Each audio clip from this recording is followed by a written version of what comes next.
Hello friends, இது வெண்டைக்காய் குழம்பு வைக்கலாம், புளிக்குழம்புங்க. அதுக்கு எண்ணெய் கொஞ்சம் நிறையா பிடிக்குங்க. ஒரு அளவுக்கு ரெண்டு ஸ்பூன் ஊற்றணும். வெண்டைக்காய் போட்டிருக்கிறேன், வெங்காயம், ஒரு பச்சை மிளகா, கடுகு போட்டு நல்லா வேகுதுங்க. நல்லா வணங்கிடுச்சு. இந்த நூல் நூலாக வர்றது இது இல்லாமல் செய்யணுங்க, அப்போ தான் நல்லாயிருக்கும். நூல் நூலாக இல்லை பாருங்கள். உப்பு போட்டு மஞ்சத்தூள் போட்டிருக்கேன். இவர் நல்லா வெந்துருச்சு பாருங்க. நூல் நூலாக வராமல் இருக்குது பாருங்க. இது மண்ணி சட்டியில் செஞ்சால் நல்லாயிருக்கும். நல்லா வெந்துருச்சு. நூல் நூலாக இல்லாமல் இருந்தால் குழம்பு நல்லா டேஸ்ட்டாக இருக்கும். இதுக்கு தக்காளி போட்டுக்கலாம்.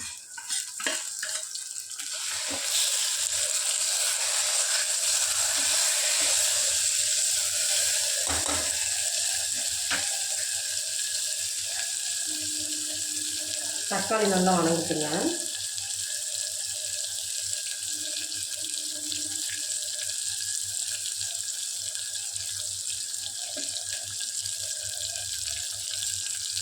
கொத்தமல்லி தழை, மல்லித்தழை போட்டுக்கலாங்க.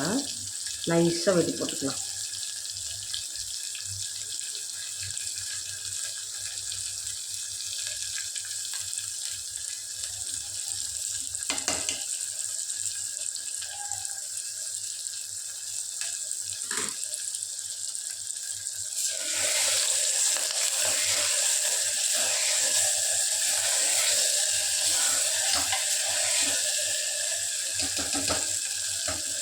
எவ்வளோ நல்லா இருக்கு பாருங்க. நல்லா அந்த நூலும் இல்லாமல் இருக்கணுங்க. அது சாப்பிடவே நல்லா இருக்குது. வலுன்னு இந்த வலுவலுப்பு தன்மை எடுத்துருச்சு. இதுக்கு கொஞ்சம் எண்ணெய் மேலே கொஞ்சம் ஊற்றினாதாங்க நல்லா இருக்குங்க வெண்டைக்காய் புளிக்குழம்பு.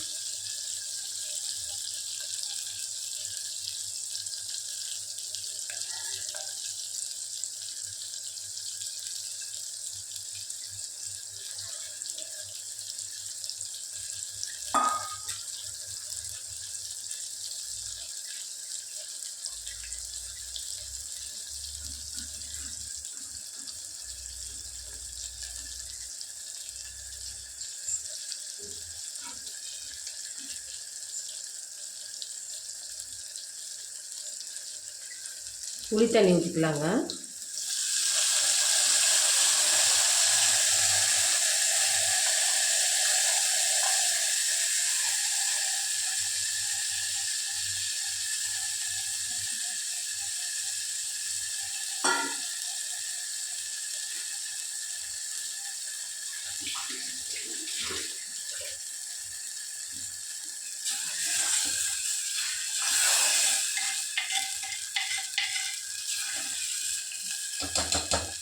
இதுக்கு வடகம் போட்டு தாளிக்கலாங்க. கடுகும் போடலாம், வடகமும் போடலாம்.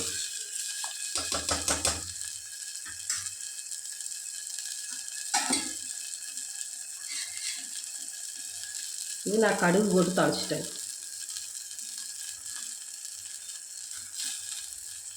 ஆட்டி வச்ச செலவு மிளகாய், ஆட்டி வச்ச செலவு சாந்துங்குது. இது நல்லா இருக்குங்க இந்த மாதிரி செஞ்சோம்னா.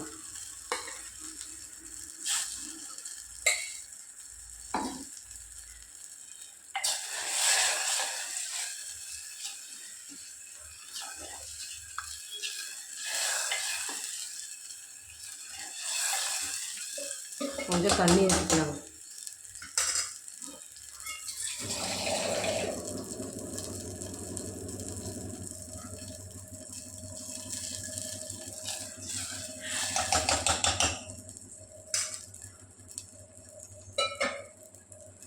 நல்லா கொதிக்கிட்டுங்க.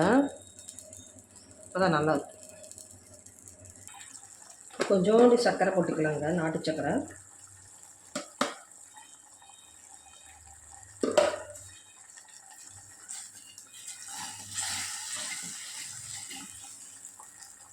குழம்பு பாருங்க எவ்வளோ சூப்பராக இருக்குது. இந்த குழம்பு நல்லா இருக்குங்க. புளிக்குழம்பு தேங்காய் போடாமல் வச்சோம்னா நல்லாயிருக்கும். இது 2 நாளைக்கு கூட வச்சு சாப்பிட்லாங்க, அவ்வளோ நல்லாயிருக்கும்.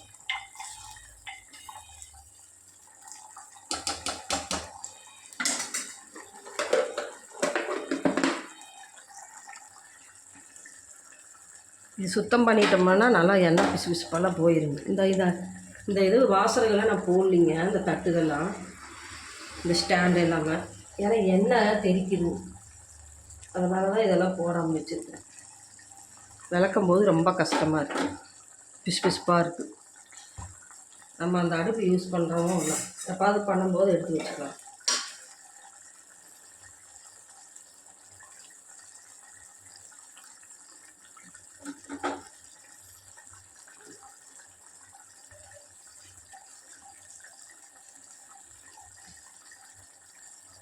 குழம்பு நல்லா வெந்துருச்சுங்க பாருங்க, சூப்பராக வெந்துருச்சு.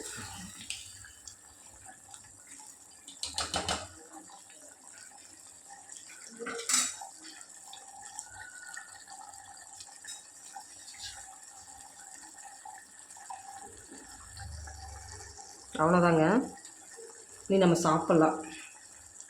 கத்திரிக்காய் பொரியல், வெண்டைக்காய் புளிக்குழம்பு, கத்திரிக்காய் பொரியலுங்க.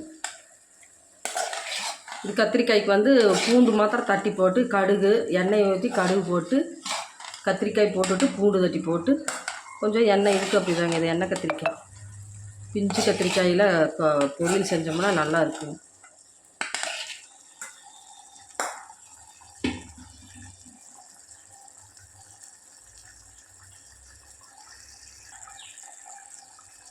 நீ சாப்பிட்லாங்க, வெந்துருச்சு குழம்பு. ஆஃப் பண்ணிட்டேன். இதுலேயே சூட்லேயே நல்லா கெட்டியாயிடும். மண் சட்டியில் வச்சாதாங்க நல்லா இருக்குது எல்லாமே டேஸ்ட்டாக. இந்த மாதிரி நீங்களும் செஞ்சு பாருங்கள். செஞ்சு பார்த்துட்டு கமெண்ட்டில் சொல்லுங்கள் எப்படி இருக்குது என்னன்ட்டு.